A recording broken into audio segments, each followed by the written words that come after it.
Hey, Mike, how you doing? Afternoon. Good. How's you? Pretty good. Thanks for doing another interview with me. You bet. And just a second, let me work on these lights. Okay.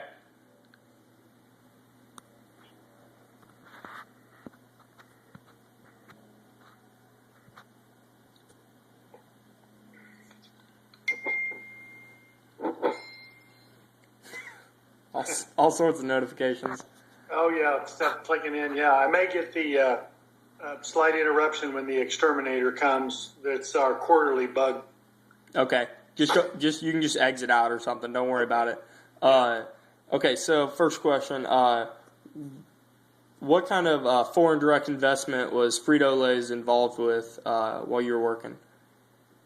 Were you involved with like making new factories in different locations? No, my experience is more of running the operations. But as an example, my boss's boss, the senior VP, when he went over there, he spent probably the last 5 years just in acquisitions. So an example is, I mean, there's different ways to grow your business. One is just sales, or for example, Russia had the biggest dairy. So we go in a joint venture or an actual purchase of a particular company, and now PepsiCo becomes a major, that becomes a major product line. So you've grown your business just by purchasing the business. Same would be Smiths and Walkers was the largest salty snack company in the United Kingdom, UK. Okay. So we purchase. Oh, so y'all merged with Walkers or no? Yeah, Smiths and Walkers. So boom, and you may leave their name, Smiths and Walkers, since it's very well known, or you may change it. So you kind of have those options. So Smiths and Walkers was in the UK. I can't remember who it was in Australia, but it was the same thing. Whoever was the largest salty snack, or now they call them savory snacks because it has a little better health connotation. Yeah. And that would have been probably back in the late 90s, early 2000, but it's the same thing in Australia. So most of the growth in Europe was coming through acquisitions. So, but y'all left it as the name as Walkers instead of changing it to Frito-Lay? Right, yeah, it was so well recognized. That it just stayed, basically? Yeah, so people probably don't know that Tropicana orange juice, Aquafina, Quaker, Gatorade, that's all under PepsiCo. Oh, wow. PepsiCo's just huge. But Yeah. So were your factories that you managed located in a certain? Do you ever know if you got like a certain tax break for or incentive for locating a factory in a certain location? I'm sure they do. It seems like it's more lucrative in the U.S., because people are just working so hard to get people to move businesses to, if you look at Texas, Yeah. I mean, they give away so many tax breaks.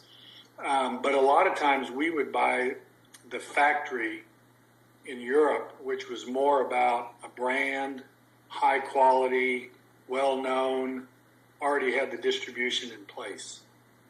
So it wasn't a lot of build brand new factories in Europe. Whereas in the U.S., they were closing down old and building new because of those tax breaks. So fancy, you shut down a 30-year-old in San Jose and you move out to Modesto. Huge tax break, land application systems and all that. In Europe, you bought older factories. I see. Yeah, that may have been in business and successful. So it's just depending on where they are. Now, down the road, for example, and that business continues to take off, they'll be looking for better places to build plants. I believe there was one in Spain in my short time over there that was just opening up where they had built a new one and took advantage of tax incentives. All businesses do. But it was still, and shut down the old. I see. Yeah. But did you run into any trade barriers while dealing in those other countries with the factories, or did you just transport your goods like locally inside the state? No, it was pretty much. Well, it depends on how it's defined. It's like the UK did the UK, and then there was Europe. But even some of the products we made in Amsterdam area, those were shipped over to the UK and vice versa. So as opposed to building giant plants that could produce everything, you did use transportation to get your products all over Europe. I'm sure that there are things when it comes to particular countries crossing borders, how that works. Much different from the U.S.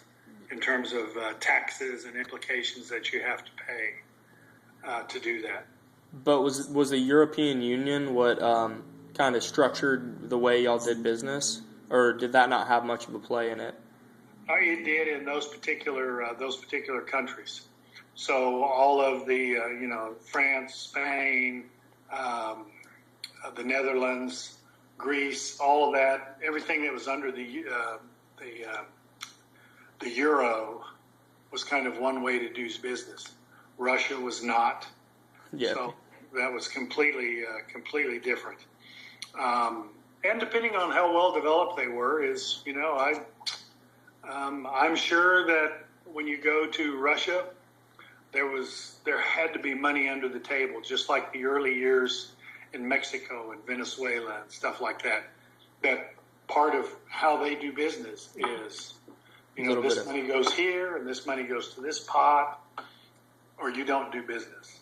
So it was like some under the table kind of corruption, you think? I think it depends on not so much corruption, just that's how they did it. That's how they did it. The rich were getting richer in Russia, mm-hmm. and the poor were getting poorer. I mean, there's so many billionaires in Russia, but there's not a lot of middle class. Yeah. So, but it is just whoever was running the government. They have set different countries, depending on how well developed they are and how much in control. It's not like, gosh, you look at the financial structure in the U.S., quarterly audits, annual audits. I mean, everything is detailed out because of companies like Enron that went out of business. That's getting real tight in Europe. Russia, not sure how tight that is just yet, as to how they buy and sell and move products. I see. What were the benefits of dealing with the euro? Like converting the currency from American, did you ever have any problems with that? Or did you ever even run into that? No, it was not really. You just have to get it out of your mind that everything is just so much more expensive. Oh, really? There.